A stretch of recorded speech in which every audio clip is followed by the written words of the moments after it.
Таңертең сағат 6-тан 9 минут өткенде сел жүрді деген хабар келді. Содан қаланың барлық службаларының бәрі осы мәселе бойынша жұмыста.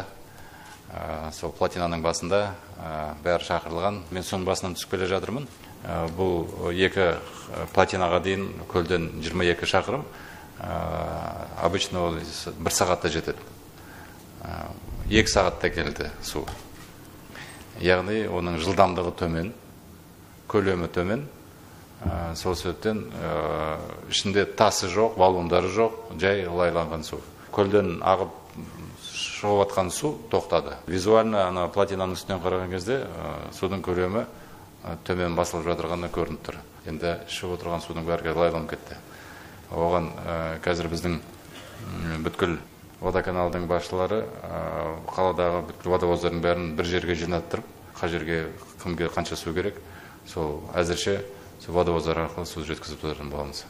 Негізгі қызмет көрсету службаларының бәрі жұмыста.